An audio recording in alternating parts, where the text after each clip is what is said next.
I have realized I want to do Spectrum Descent today. Made a bit of a mistake, which is that I made the video for map 8 before this one.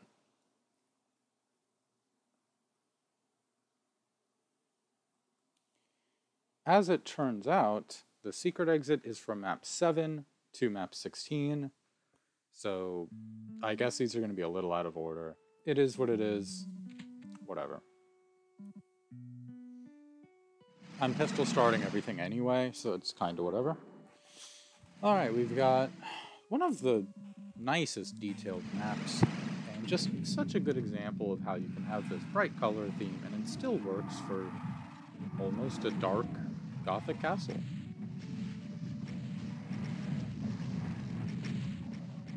I will say I thought the difficulty for this map was a little bit lower than maybe what it should have been for this set, but that's okay. Especially in terms of ammo management. I ended up having so many extra cells. By the way, I really like the plasma for this part.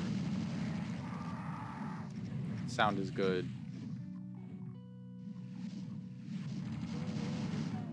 I'm just gonna say this right out of the gate. This was my second attempt. You saw from me fiddling around at the beginning there. My first attempt failed because one didn't spawn in. Just saying. We'll I guess mapping error, I suppose, happens.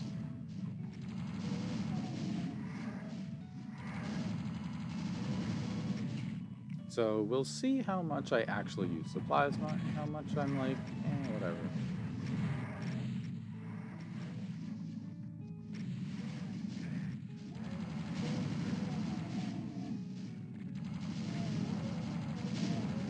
Yeah, I like how I played this, where I went for the plasma and the rocket, sorry, just the plasma early, rather than dealing with all of these hit scanners right away. Now this map's got 5 secrets. Listen, if you want to know where the secrets are, you can watch. But also, I don't remember what the triggers to all of them, so sorry.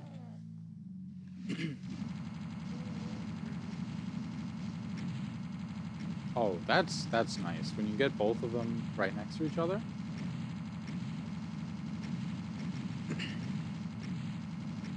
I think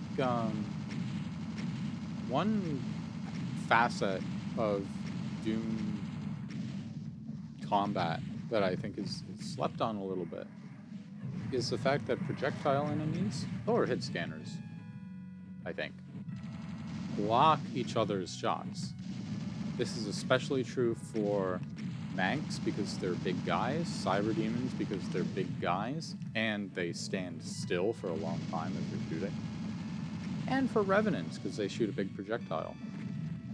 So those enemies in particular, also Arachnotrons, they're really big guys, I just don't think of Arachnos that often, are super likely to block each other's hits. Which is one of the 2 reasons, other than just it's easier to dodge damage sources that are primarily from one general direction rather than 2, it's one of those reasons why you want the Cyber Demons together. Then you don't have to dodge as much. They block each other quite a bit. This hallway does not get my approval, unfortunately. I'm going to give this hallway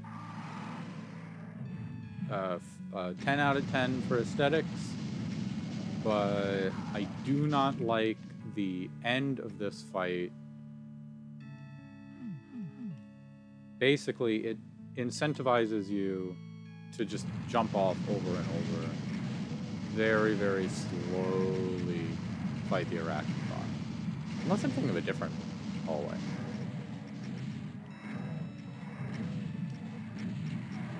I don't mind this Revenant section. Like, there are a lot of revs, but it's not as many as it looks in terms of how much time you're spending doing zappy zaps.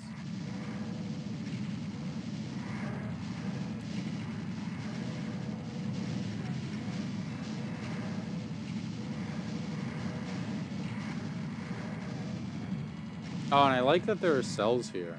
So there's a bit of an incentive to fight these guys early, even though you don't have the rocket launcher yet.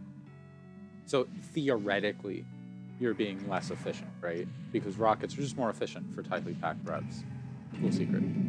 Because revenants are small, which means you can fit a bunch of them close together. Just rockets are good. Splash damage, good. Right? So in theory, waiting until you get rockets is more efficient. But efficiency just isn't about only what's the minimum amount of ammo I can use. It's also about how can I get access to stuff faster. I really like that door opening audio. This set has a lot of... I'm running away from the boulder. I don't. This set has a lot of just small touches that I think are really nice.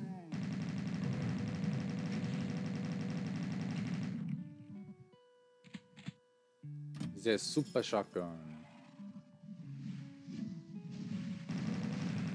Ooh, am I gonna say something controversial? Let me think about it.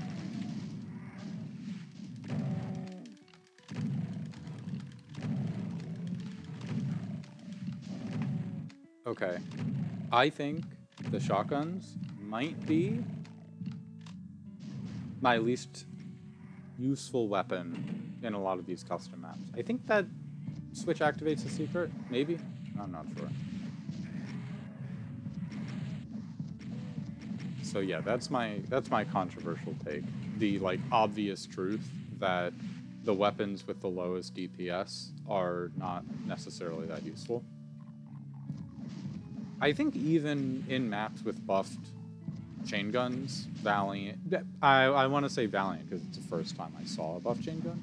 But like every other custom map set has a buff chain gun. Even in a lot of those, the super shotgun's usually a little bit stronger in terms of DPS. But the chain gun has range, far more capability when it comes to pain chance and continuous stun. While the super shotgun gives you a very good chance of stun for the initial hit, you're not getting a continuous stun. And that's perhaps more important. There aren't that many enemies where getting that very high chance of the first hit stun makes that much of a difference compared to getting a continuous one. The only one I can think of where this does make a difference is the Archvile. And that's a bit of a special case, especially since even then, you're looking at about a 50% chance of actually getting the stun. Like, yeah, you get the stun on Hell Knights and Barons. Okay, this is the hallway I was talking about that I didn't like. It's just so slow.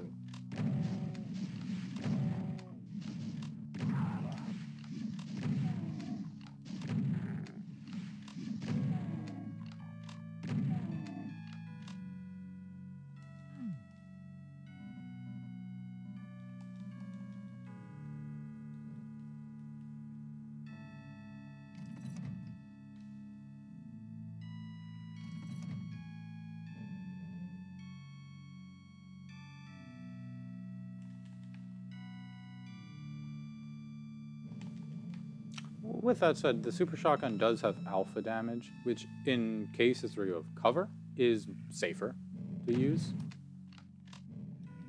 compared with continuous damage weapons. But, you know, we're not playing like an FPS game. Well, we are playing an FPS game. We're not playing a multiplayer FPS game. So the alpha damage isn't as important.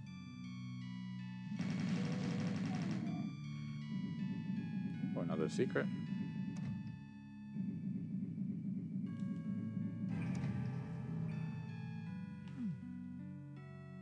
I'm just trying to say that in map sets like this, where your chain gun is even better than usual,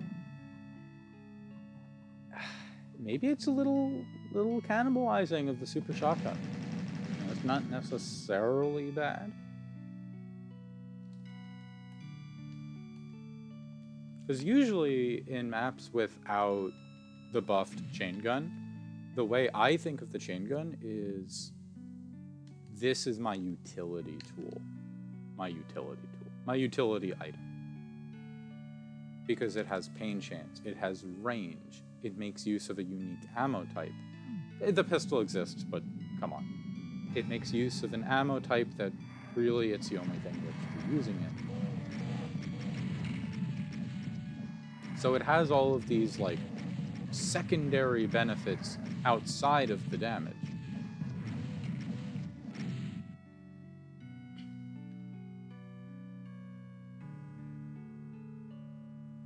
But then on a map set where, hey, it does a lot of work because they buffed the damage. Now it's like, is there really a reason to ever use the super shotgun? Other than, I guess, ammo?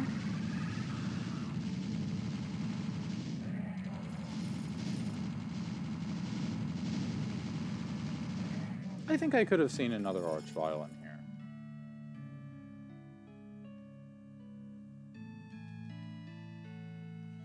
So this is where I got worried. I'm like, oh no, last time we played this map, I could not find the last monster. Am I going to be able to find the last monster? Here.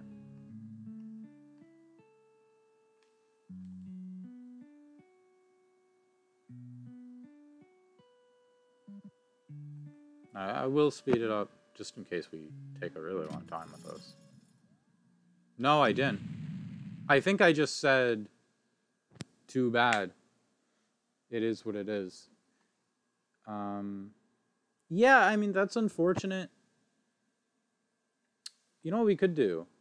Just check out. I want to show off what the issue was. I think I decided it's just not going to happen, and it's not my fault. So let's check out where he was, okay?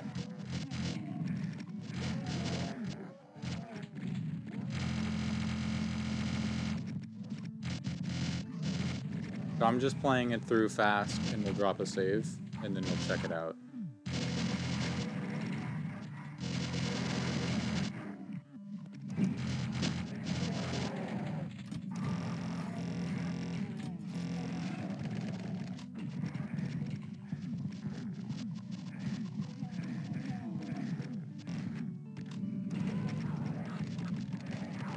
Yeah, I mean, it's a really pretty map, but it does have that issue.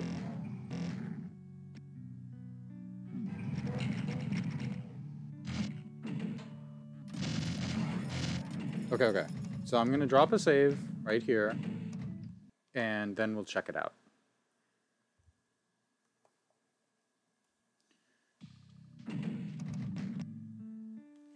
So this is where we ended off, and I decided, hey, you know, we're not getting that last kill. So let me do show alive monsters. He's all the way out there.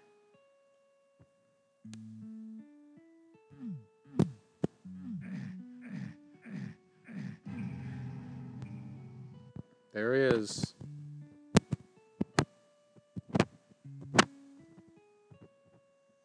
You can actually tell that his spawner should be open. Yeah. If his spawner was closed, him seeing me would not make him teleport.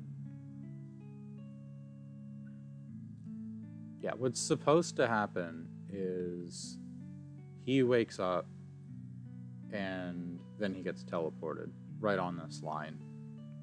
But he didn't. So, yeah, you know, that's unfortunate that we had that issue. Very cool map. I like the aesthetics. I think the difficulty was a little lower than I was anticipating for this set, but that's okay. You know, sometimes you have like this cool castle that combines the colorful aesthetic with you know, the Gothic stuff, and that's really cool.